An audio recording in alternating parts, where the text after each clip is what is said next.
Welcome back to the Metal Exchange. Justin and Chris back again, this time joined by special guest, the Reticent's Chris Hathcock. Want to thank you so much for joining us. Before we get to you, Chris Nicchi, and I guess I'm going to have to do this all episode. Chris Nicchi, how are you, my friend? I'm great. This is a real treat after spending about a week and a half with the Oubliette at the request of our friend, also named Chris. And we're in good company, but it's always great to get the perspective of the mind behind the music, and this is I think such a great opportunity to speak with you about this album that obviously meant a great deal to you personally, which, I mean, even without knowing that ahead of time, I think was pretty clear after listening to the album a couple of times. So welcome to the show. Well, thank you both for having me. It's a pleasure to be here. Appreciate it, man. Before we talk about the album proper, why don't we just talk a little bit about yourself? Why don't you introduce yourself to those that may not know you, talk a little bit about the Reticent in general, and then we'll talk about some of the great music that you've been, creating over the last bunch of years. Okay. Well, my name is Chris Hathcock, and, if you've never heard of me, I don't blame you. I'm a thoroughly obscure musician. I started the Reticent actually when I was playing in some death and black metal bands, and it was an acoustic side project. It's actually one of the reasons why some people are confused as to when the Reticent actually started or anything, because the old albums are all just acoustic stuff, and then it kind of had a seismic shift when this became my only thing, and I decided I wasn't going to limit it to anything. I was just whatever I felt like writing is what was going to go in it. So I've been doing it for I guess 20 years at this point. It hasn't been my main thing for 20 years, but I've been doing it for that long. When did you first pick up an instrument? Because obviously you've been playing a long time, and what was one of the most impressive things to me is that you basically have a role not only in the creation of the songs and the recording process of all the instruments, and then obviously putting it all together with the mixing and the mastering. When did you pick up an instrument for the first time? Well, drums, is what I consider to be my main instrument, and that's what I started with. I began that in elementary school, and kind of stuck with it ever since. And I went to school for all that stuff. I got a bachelor's degree in music, and then a master's degree in teaching music, and so, percussion was kind of my thing. That's what got me a scholarship and everything. And about the time I went to college, I decided I wanted to learn to play guitar and bass and all this stuff. And obviously, to get a music degree, you have to play piano and pass piano proficiencies. So that was kind of a given. And I did vocals for a couple bands while I was in high school, but it was all just screaming, and hardcore kind of stuff. And so I didn't really start seriously trying to sing till I was around 19 or so.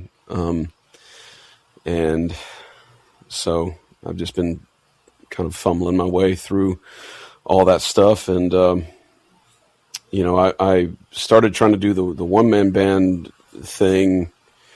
Actually, when I was in high school, I was in a band with a bunch of guys, and they had one by one, all gone to this other band. So it was basically the band just without me. And I was very offended. And so I was like, well, I'm going to learn how to play everything so that I could do anything in the band. And I don't have to wait around and find a fill in the blank. So, my goal was at some point to be able to put out a recording and have people say, man, they sound really good, or this or the other thing, and not know that I was playing all the stuff. Well, I will be the first to tell you that the oubliette and the that sounds really fucking good, man. So I want to start by saying that.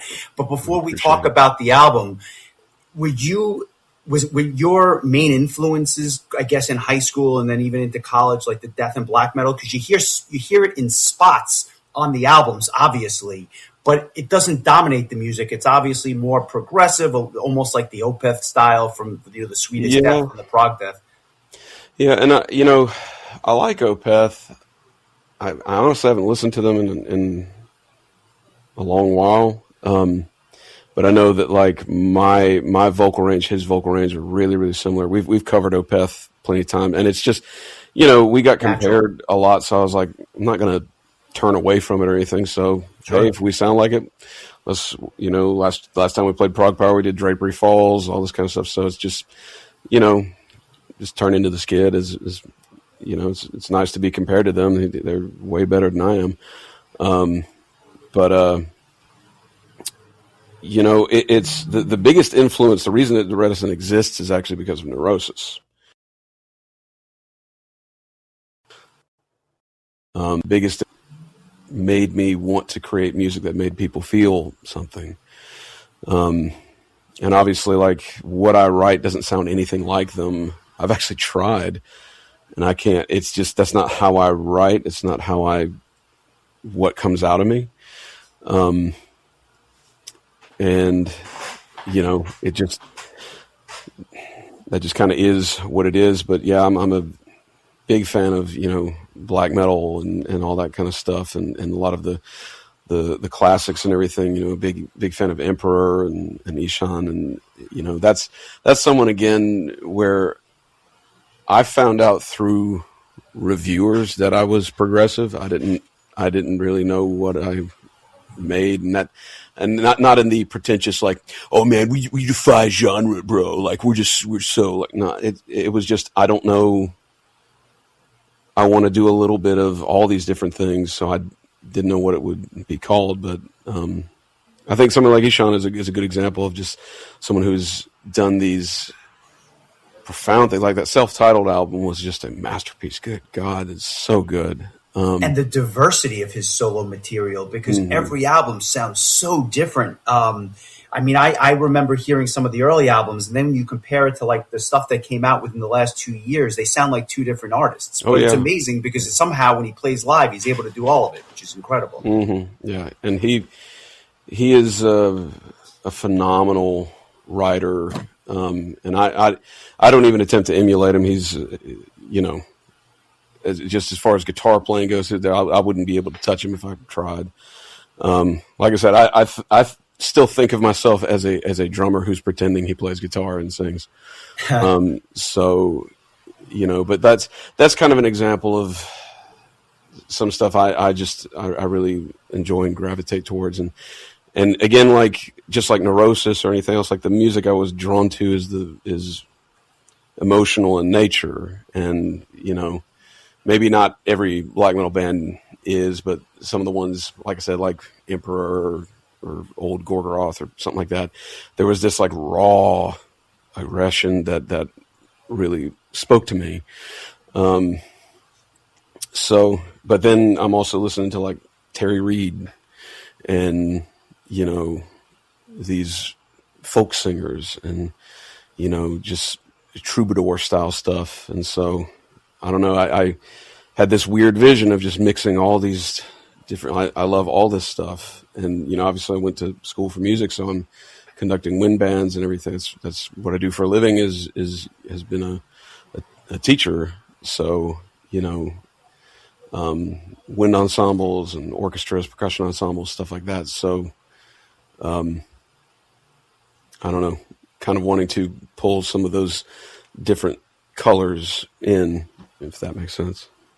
When you're writing music or you're sitting down to write a song, forget the albums for a second, but just generally speaking, going over the songwriting process, are you doing it through the mind of a drummer because that's your most proficient instrument, or are you writing it on a piano or on some other instrument? Like, how does the songwriting process come about?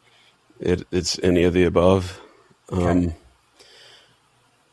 I've written, like, the album I want to release next year that I wrote for my father to process his death.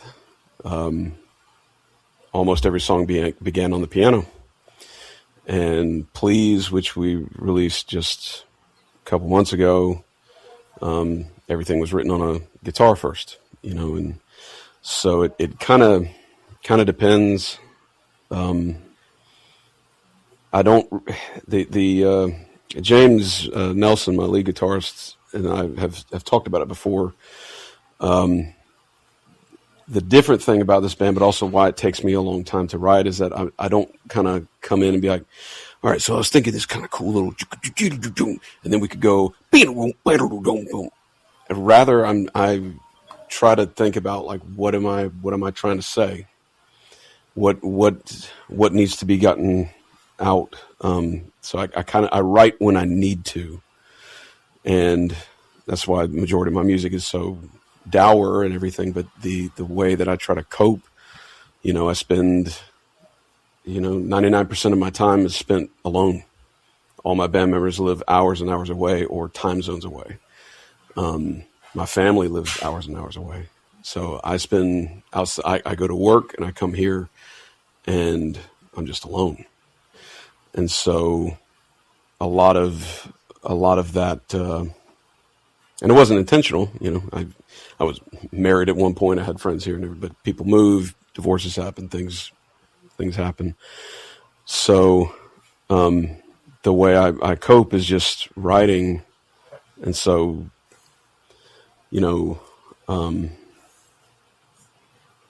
I'll pick up a guitar and I might just kind of just strum randomly until something sounds like what I'm feeling. Sometimes it doesn't work, and then that's not it. But I have songs like off of an album called On the Eve of Goodbye. I wrote a song called The Decision. Walking in my hallway, I wrote the entire thing walking back and forth in the hallway, just holding this guitar. It poured out of me. Almost every part of it was just like that. And then other ones I've obsessively kept going back. No, it's not good. No, got to keep doing. It's not right. So my writing style just is principally focused on, what does this make you feel? When I send it to friends or the guys in the band or anything for feedback, I don't say like, hey, is this good? It's always, how does this make you feel? What does this make you feel? What does this make you think of? Because I think that's the principal goal of music is expression and connection. And if it's saying what I want it to say, but it's not connecting with somebody else, then I need to tweak it. And so I would say after listening to the oubliette, I had said on the previous podcast that even though the lyrics are so well written, and I think I said clearly this man has a very strong command of the English language. I think I said, even if there were no lyrics, I think that you could follow along with the emotional cadences of the album just from the music alone. I think that the words just add a little bit more color and kind of paints a more specific picture. But I think that's how you describe your songwriting process comes through so much in the finished product. And I wanted to ask you, as a lyricist, do you remember how young you were when you felt like, you wanted to express personal feelings and personal thoughts and just things that you wanted to share with the world? Do you, as a lyricist, do you remember when you wanted to, when you started writing down these thoughts and thinking about using them as lyrics? Because that's something that you are excelling at as a musician. I appreciate that. It was probably around like 6th, 7th grade. Doing poetry units and everything. And I mean, both of my parents had English degrees, and they didn't shove like literature down my throat or anything like that. But they were well spoken, and I really liked that kind of thing. And as I grew up, especially in high school, I started loving all sorts of different things. Like I really liked the way Shakespeare wrote, but I also loved Henry Rollins and his just journal entries of just this very raw, real kind of thing, and his poetry, even though he didn't want to call it poetry. And so I was kind of taking in this wide array of things, and I would just read the dictionary for fun. My 16th birthday, my parents gave me a dictionary and a thesaurus, and the dictionary was called the Highly Selective Dictionary for the Extraordinarily Literate. And it was like only odd words or whatever. It was a fun book. And, I would just try to look for words that kind of sparked something, and sometimes they were just clinical kind of things or something you would use in discussion, like verisimilitude or whatever. But there were others that could kind of paint a picture. And again, it's kind of the same as the music. You want to use the words that are going to capture it. And sometimes it is as something that needs to be very simple. That's why I called the last record Please, because when thinking about all the disorders I've contended with, how all the things I've been through, what is a through line that all these people that suffer with that, what is the supplication, the prayer that they would offer? It's just please. You're begging for panic attacks to stop. You're begging for sleep. You're begging for your life to end. You're begging for someone to understand. And please is how you could reduce all of that. It's all in that one word, because that word is a request. It's a prayer. It's an exclamation. It's a question. It is this very functional part of language. So with Oubliette, I knew I wanted to kind of play with perspective. And so the tone has to change. Sometimes in the middle of the song, we have to be with Henry. We have to be outside of Henry. We have to be the disease itself. We have to be someone else. And so the language that's used, the vocabulary, the urgency or passivity of the words will help kind of dictate that. In the nightmare, the disease, is sort of personified and is very cruel. We will take everything and all this kind of stuff. And, then it's almost kind of like some deity saying like all woe shall be visited upon you. Like, it's biblical, like, this, am I being punished? And, so, but then you go to the title track or stage 6, and now very purposefully, all those elegant kinds of things, we're in the beginning of the album. No one comes around anymore. He is the furthest thing from their mind, and all these kinds of things. And then how verbose it is, all the, agonizing and analyzing and advising, all these things, rhyming with izing, just in multisyllabic words and everything. But then what's the last stage? Can't speak, can't think, cemented to this bed. No more complete sentences. Everything is fragments. Everything is pieces. So, it's one of those things that I don't know. I appreciate you bringing that up, because it's one of those kind of details that I like agonize over is lyrics, and trying to think like how do you represent it in that way to where you could read the lyrics as if it were poetry. You get it. you hear the music without the vocals, you get it. When you put them together, hopefully it's more overwhelming, so.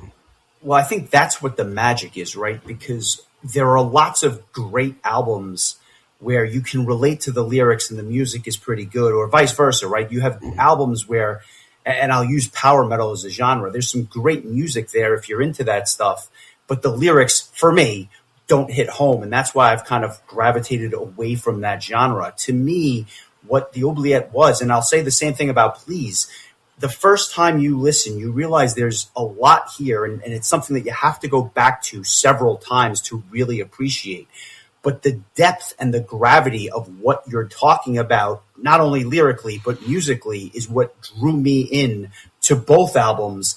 And I think that that's a lost art, because a lot of bands go in one direction or the other, but to put it all together is really, to me, what encapsulates not just a very good album, but an elite album, or an album that you find yourself wanting to go back to. Did you find, I know it wasn't a conscious decision to make an album that had that kind of appeal, but at the same time, it was obvious to me that you were trying to tell a story through the concept, which you did a great job of. I'm assuming when you sat down to write Oubliette, that it was with the intention to convey that message about just, the transition of the stages, of course, but that hopelessness and despair that comes with the end of life in many respects due to the disease. Yeah.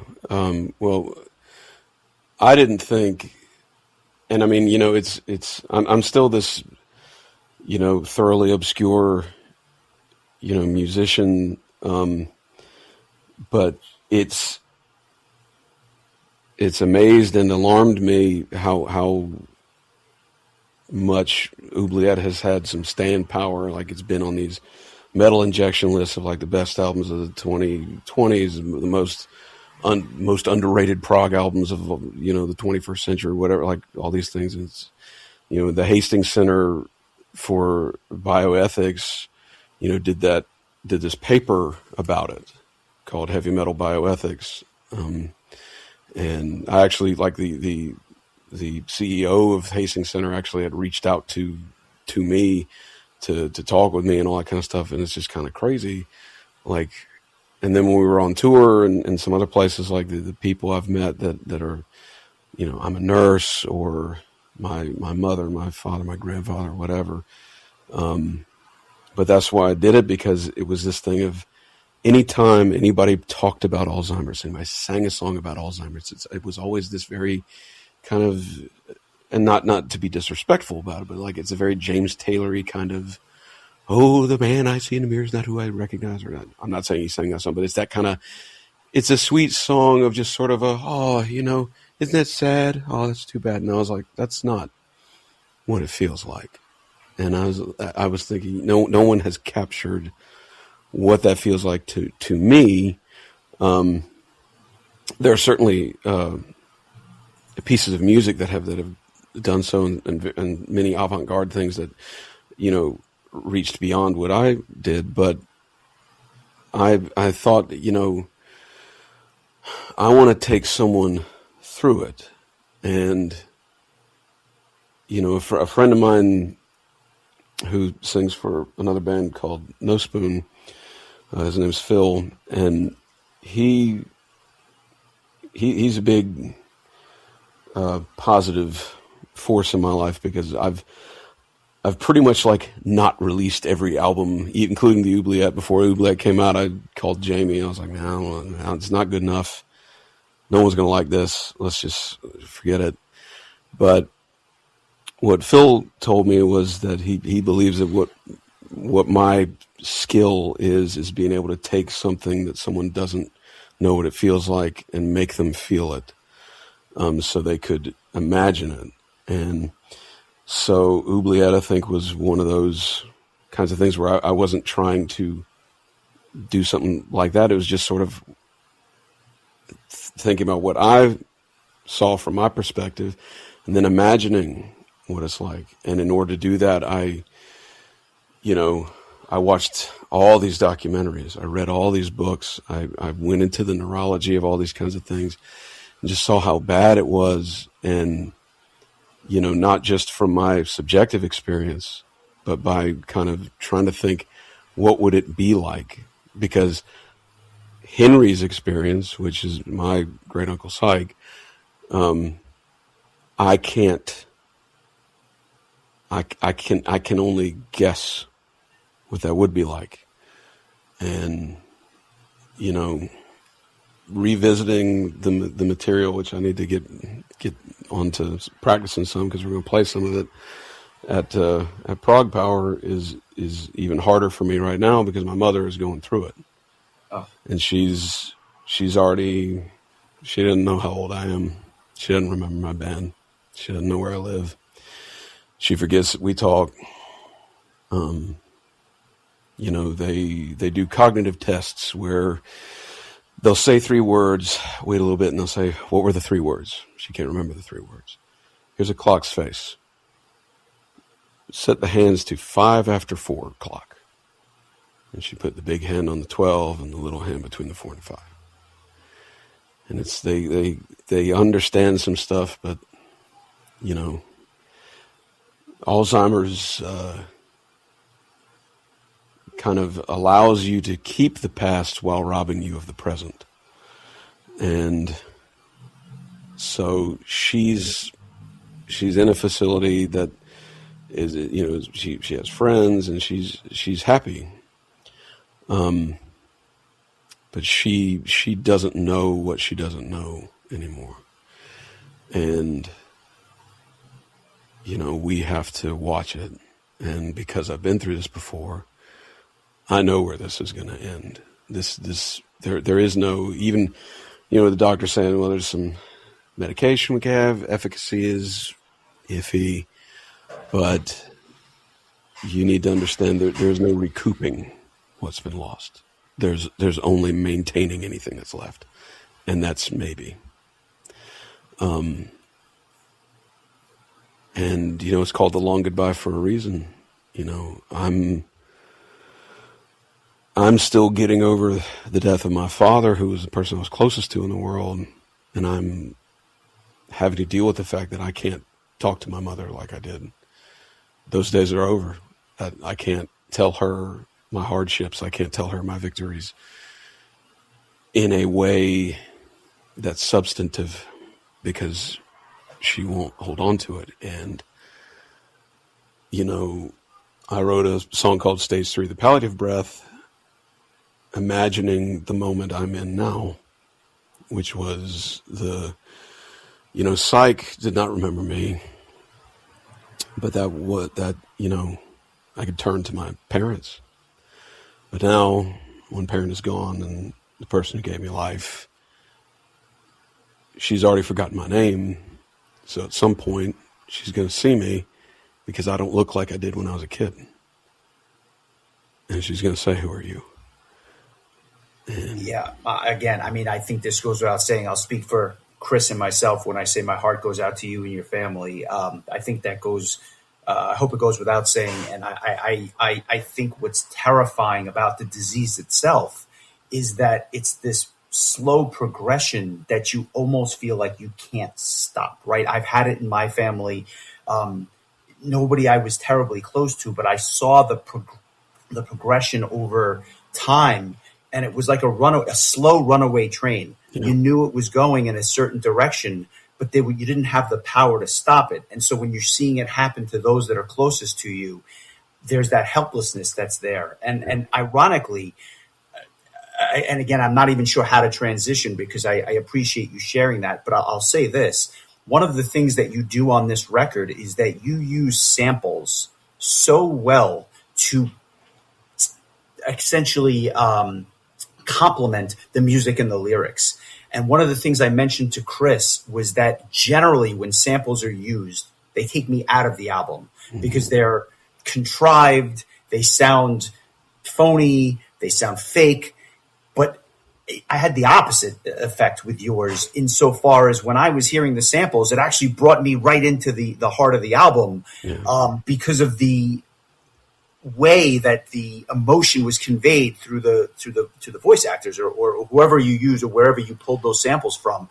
where did you find those samples, and how did you kind of use them to tailor the story around it? So every sample on the record, except for Henry, It's Time to Go Back to Your Room, is from a documentary.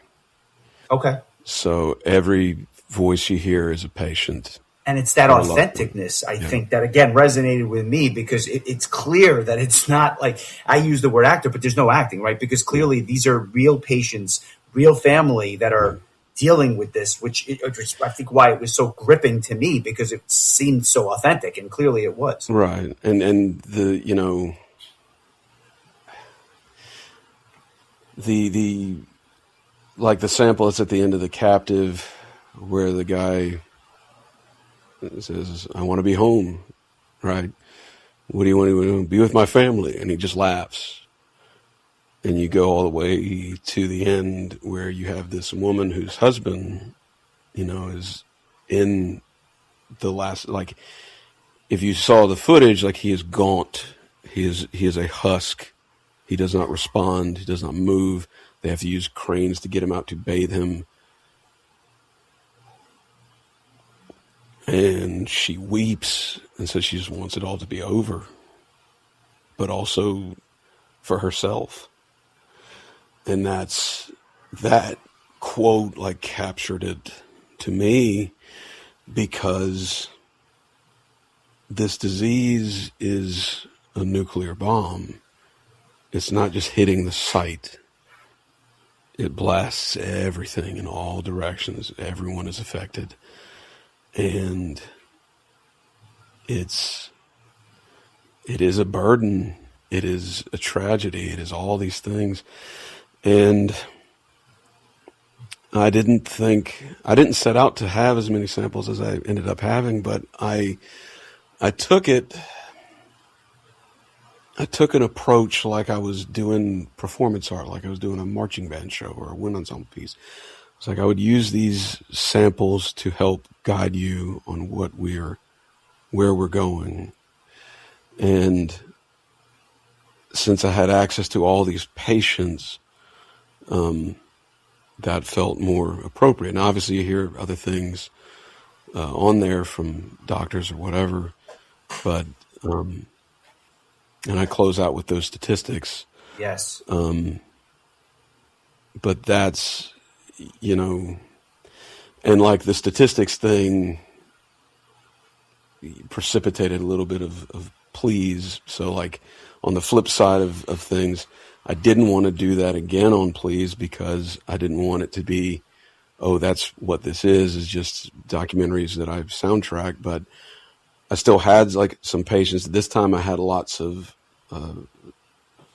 folks from the psychological community, like Dr. K. Redfield Jameson, who I reference, like, over and over again in the album, and, like, only probably somebody who has read her books on suicide and depression would even get it, because there's all these little things, like the line "Night Falls Fast" is a reference to her book "Night Falls Fast."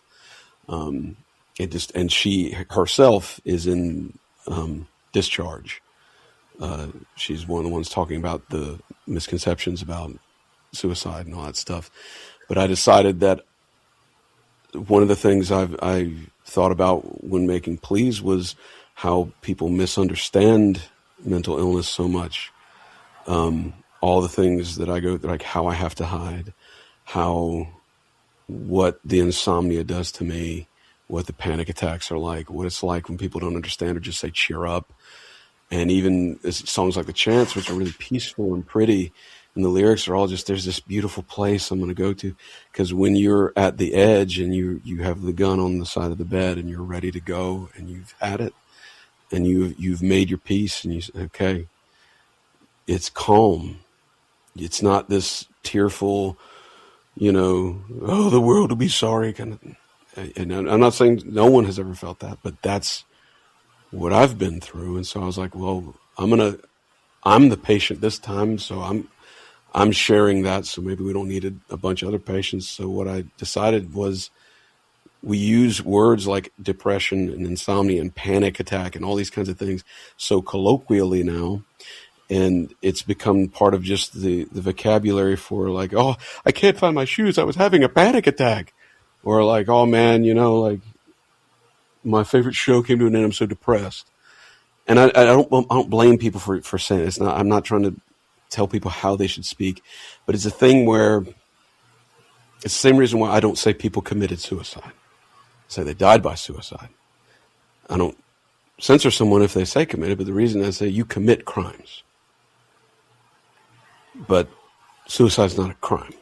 I don't care if it is on the books. Right. That's not what it is. So what I decided to do with those long things called Diagnosis 1, Diagnosis 2, and that became sort of controversial. I saw among some people, because some people really loved it, some people really hated it. And it is what it is. It was what I needed it to be. And I was like, I want to disavow here's what depression is. This is what a panic attack is. And I wanted to meticulously list out every single symptom. I wanted it to just be like some Surgeon General warning where when you say panic attack, here's what it really is. All this stuff, 2 minutes of all these things. And sure, it's probably not fun to listen to. It's not fun to experience either. And that's the function of art, though, is to convey something, to speak the language of the unspoken. And so samples, and in that case, voice acting, which was just like reading this stuff from the DSM-5, right? Is meant to try to pull you into this world in some way, Given your emotional attachment and using these albums almost as a release in certain respects to kind of convey the emotions that you're going through, do you find that playing this stuff live is almost burdensome? And I know that may sound like an odd question, but it's such a raw, playing live is such a raw outpouring that when you combine it with the emotional elements, do you almost feel like it's a chore because you have to then convey that all in one space to an audience? Or is it more of a release and outlet for you where you get to actually have some of the emotional baggage drained from you, or somewhere in the middle? It's both. People, when they see us play, like if you see me play Oubliette or something like that, like by the end of it, I'm in tears, all this kind of stuff. I'm going through it, and I'm really going through it. And there have been times when I've been on stage screaming, "Let me out," and I wasn't even thinking about Alzheimer's. I just meant, I don't want to be here anymore. I don't want to live anymore. And that's kind of the nice thing about, again, going back to the word choice thing. Let me out can mean many things. And other times it's, it's making me confront a lot of feelings about all sorts of stuff, because my life has been marred by a lot of tragedy in the last 4 years. Every year since 2022, I've lost someone close to me. And last year I lost, four friends were killed by a drunk driver, including a guy I was in a band with, and in November, I just joined. And the reason I didn't join prior to that, he would ask me every year, and I would say, as long as you're not doing these like 60-day tours, man, I can't go that long. And he was finally like, "Oh, we're not going to do that anymore." Like, they had some horrible tour with like Rings of Saturn. They're like, "You know what? 2 weeks, no more." and I said, "Well, if you do that, then I'm on board. We can do this." And he was texting the group chat 10 minutes before he was killed. Oh, God. I'm so sorry. They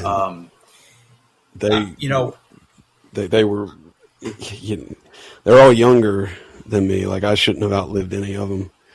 And when we played ProgStorm, our bassist, Paul McBride, was also in that band. He was one of the founders in that band. And so when we played ProgStorm last year, he got overwhelmed with emotion on stage, as did I, and all this stuff, and all of this grief and all these other things kind of come out of you. And I know this year, like, we're playing ProgPower USA and ProgPower Europe and Euroblast, and there's a lot on me right now. This year has been just a medical nightmare for me. I didn't know if I was going to be able to play any of the festivals. And losing my mother to Alzheimer's like I am now, and just some of the other things, I want the release, because I haven't really had that good cry, that good facing it all down, because it's just so much. It feels like it'll swallow you if you let it. But I mean, it takes a toll. When we were on tour in 2023, 3 days in, like, we were sitting at a table somewhere long before the show even started. We'd like loaded in, and we were just hanging out somewhere, and I just burst into tears, like, at the table, and was just like, man, this is really wham, because it's not, we didn't have any nights off, so it was just night after night after night after night after night. And we're going to do the same show if one person's there, or 1,000, like, you know. And I don't know, like, it is cathartic, but it also takes a toll on you to rip your heart out in front of a crowd every night. Well, you're wearing your heart on your sleeve at that point, and like, you're no stranger to ProgPower. We've been going since, well, very long time at this point. I'll leave it at that. When I first heard you guys, and I'll admit I heard Please, and then I'm kind of now working my way backwards through the discography. Like I said, the emotion of the music really hit me. And so one of the things I'm looking forward to most about ProgPower this year is getting to see these songs in a live setting, because it's rare for me to have an emotional connection to the music in a live setting. Usually bands are kind of goofy, and even some of the black metal stuff, it's like almost in a comical way, not so much, they don't really take themselves all that seriously. Mm-hmm. This is different, and that's why I'm so looking forward to seeing this. Have you thought about what you're going to play? Obviously, like I said, no stranger to that stage in Atlanta. Have you? Again, I'm not looking for you to divulge the set list. I'm sure people want to be surprised, but are you starting to kind of put the pieces together for that hour? Yeah, I mean, we've got the set list kind of figured out, and I mean, you know, obviously we're going to do some stuff from Please and some stuff from Oubliette, and you know, we'll pull out something we haven't played in a while. That might be a nice surprise, maybe like a crowd pleaser thing, maybe for the people that don't know who we are. And you know, it'll be interesting and all that. And you know, we kind of just go into our own little world when we play. Like, I never know if crowds are disappointed by it. Hopefully they are, but like, I don't talk to the crowd till the end. There is no, like, you know, what's up? Like, I don't do any of that. It takes you out of the moment. Again, given the gravity of what you're playing, I wouldn't think that people would want to hear that. I'm not looking for a sing along, right? Like, no. Chris Nicchi, wouldn't you agree that, like, that would just completely almost ruin the moment type of thing? Yeah, I mean, it's not really what, like, you guys came here to do, like, that sort of thing. Like, there are bands that we want to see that are going to do that, and there's bands that we want to see just get out there and not waste a second on what could be conveyed musically. And I think that that's obviously what, you know, your goal is here. I wanted to ask, you know, you obviously have a very tight grasp of mental health and all the roads that goes down.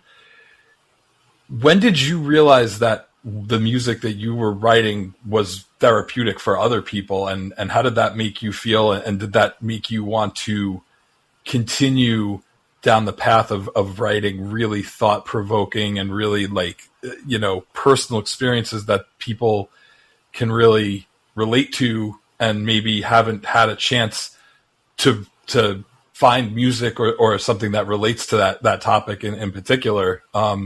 Just curious, like how that's affected your journey as a musician, as a lyricist, as somebody who writes this stuff.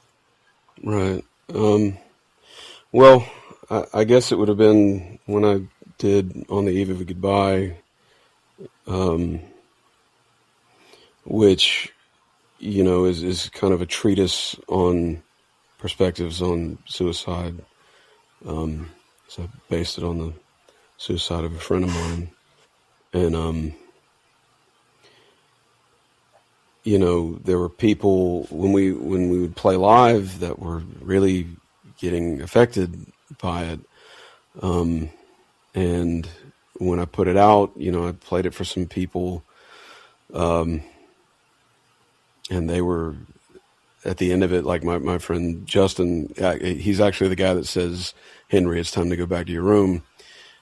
He heard Eve all the way through. I remember at Jamie King's studio.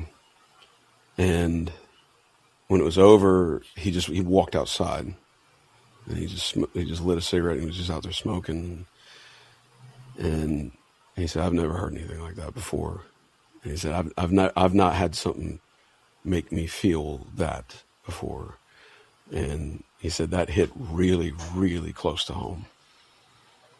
And he said almost uncomfortably close. And I had a lot of people that said that about Eve, and it's not like most people have never heard it, but you know, I had a lot of people tell me how it affected them, and I've had some negative experiences with that as well. I have the misfortune of knowing that someone put that album on and then took their life, and I almost ended the band upon learning that, because I thought I was a monster and was just like, how could this happen?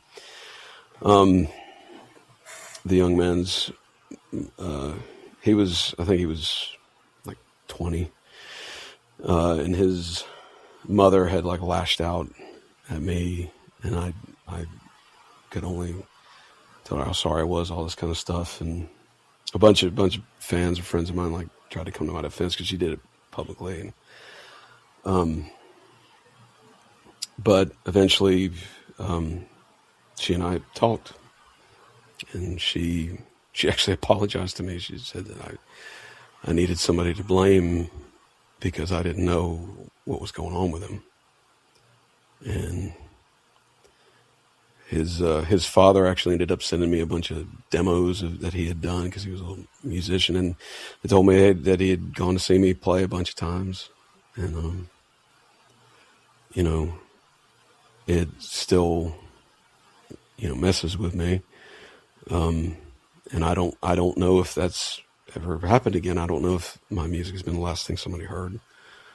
It's not. The flip side is, and that's like beyond tragic. And you just, obviously I understand why that could weigh on you, but another way to potentially think about it is you're making a lot of people who don't have experience with these things aware of the ill effects that these things can have on people and their family and everything else.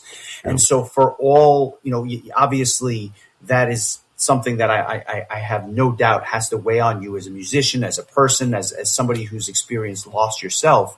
But on the flip side, there's probably countless people who are touched. Now they're doing their own research. They're investing in causes that help these things, et cetera. And so you just don't hear about that maybe as much, because like that is the majority, I will say. And I still, like, I'm the world's worst at getting back to people on our socials or our YouTube, or like I only log into our YouTube channel once every like 8 months or something, like. Right. So, but I've seen things where people, like, for Please, like somebody had commented on the Concealment and said that this album like really hit home and made me feel seen for the first time, and I've decided to get help for my depression, and I want to thank you for this. And I've had people write me the things that just bring you to tears of just, people say the most incredible things that I don't even know how to respond to is they'll say I've saved their life, or this, that, the other thing, and I'm sure that, like, millions of musicians have had these interactions with people of just, oh man, your music, saved my life or whatever. But it's different for me, because these people will tell me about their disorders. They will tell me about their struggles with suicide, or what they've been through, or how alone they've been, or whatever. And for them to say that they felt like somebody understood. And the same, like, I heard that with Oubliette, I heard that with Eve, I heard that with Please, where people would say, you get me, I felt connected to this. I felt like you were speaking for me. And that's like the highest aim I could have for this is not selfishly getting everything off of my chest, but being what, like, Neurosis was for me, where I didn't know how to express what I was going through, and that music was there. And so hopefully this could be that for somebody else, In addition to the day job, before, obviously we let you go, is there anything else that you're working on, or stuff that fans can look forward to as we look ahead? Obviously, you've got these big performances coming up, and I think that they obviously stand on their own. But are you working on any other projects or any other music that you want to tell people about?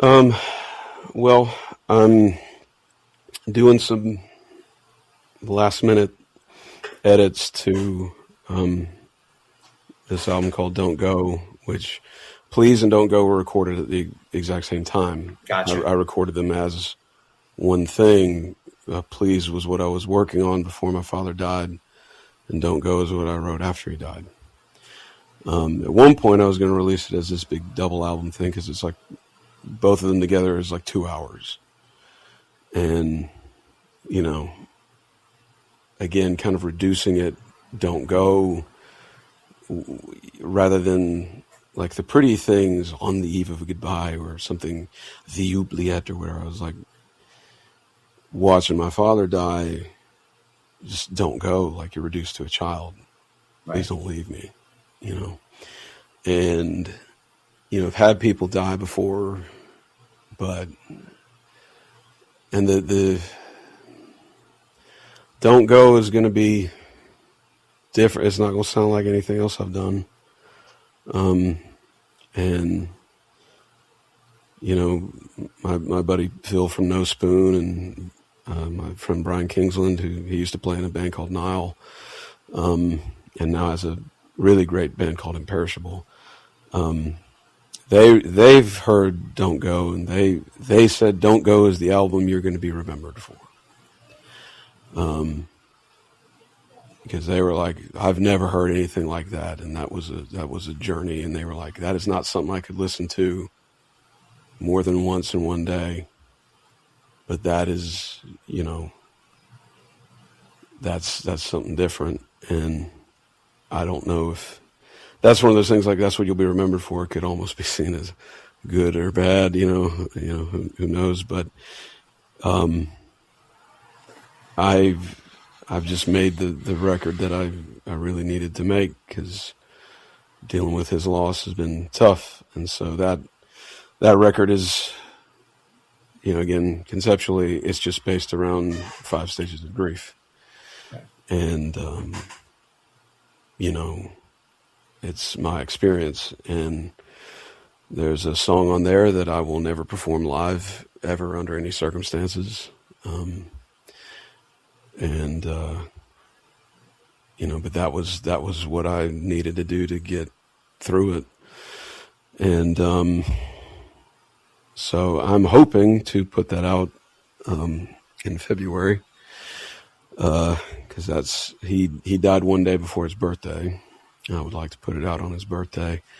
I'm not sure if February is a good time to release albums. I don't really care. It's nothing more of a fitting tribute than to release it on his birthday. To me, I mean, that makes all the sense in the world. Yeah. And the music, I'm sure, can stand for itself in terms of when it's released or the beginning of the year. I wouldn't even sweat that too much. No. We're just lucky that we get to hear it as fans, to actually hear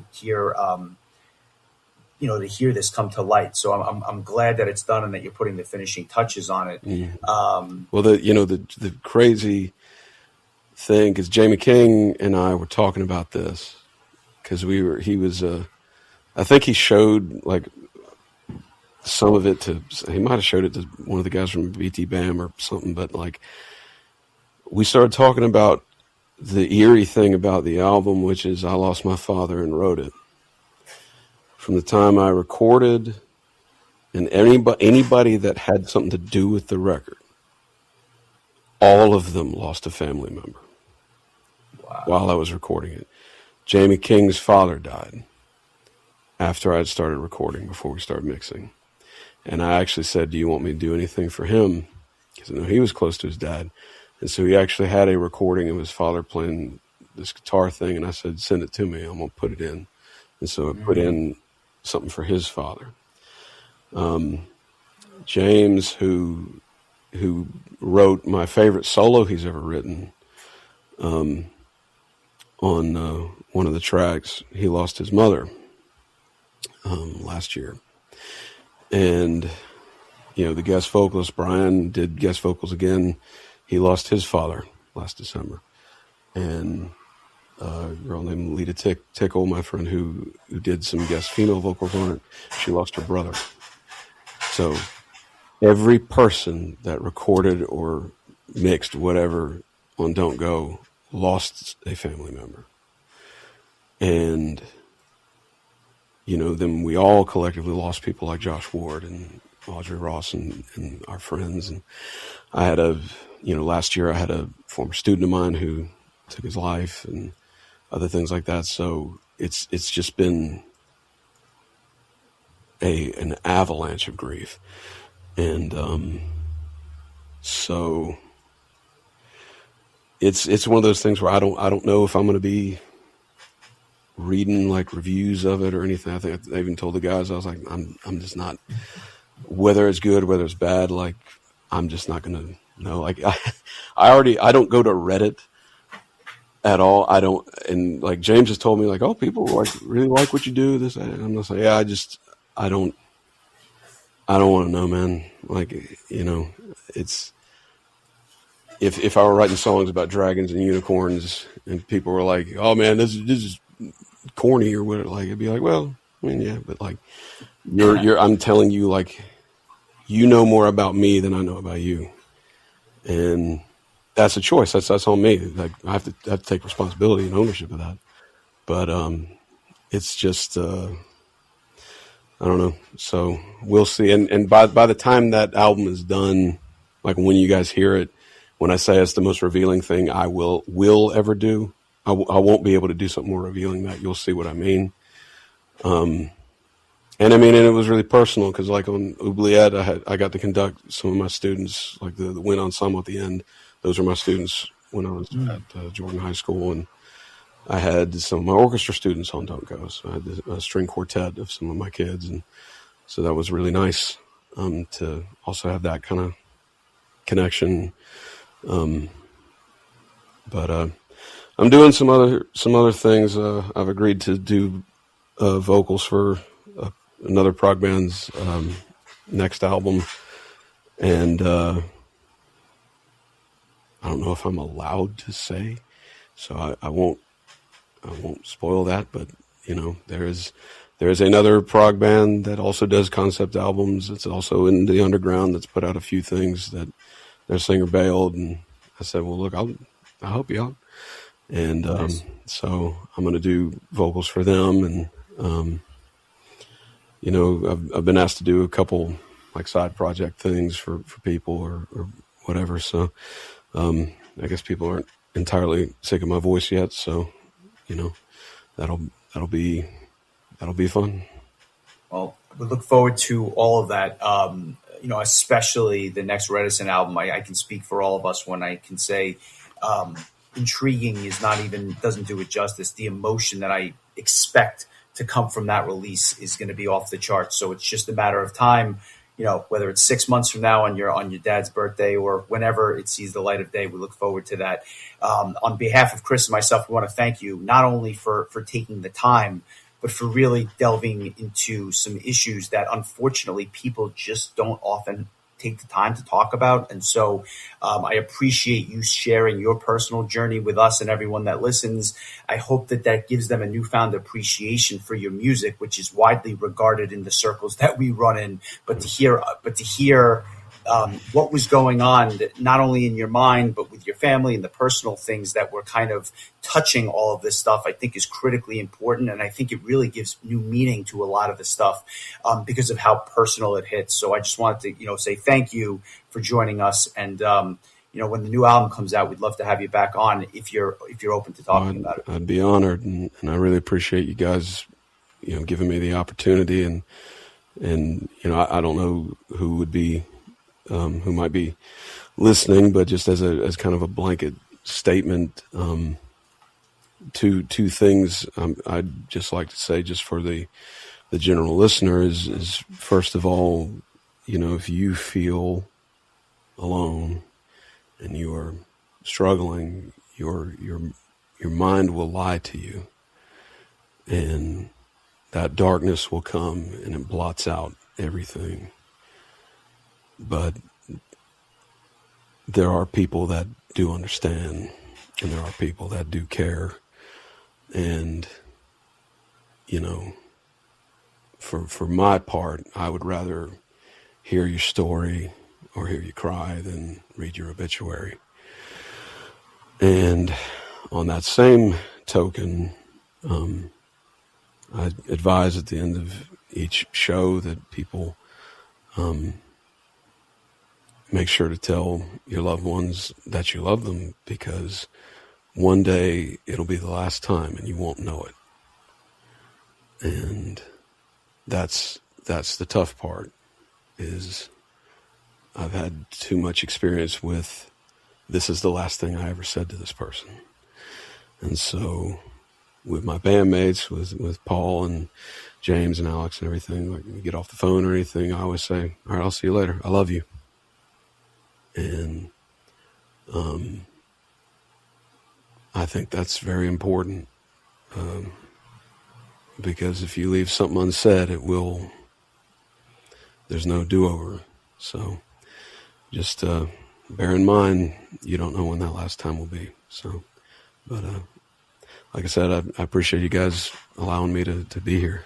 So any time, honestly, this was really incredible. I'm at a loss for words, and Justin can tell you that doesn't happen often. So we thank you again, and we really look forward to seeing you perform in just a few weeks, and we hope to run into you in person, shake your hand, and say hello. And it's really, truly a pleasure. Thank you. Well, I really appreciate it. And I look forward to meeting you guys.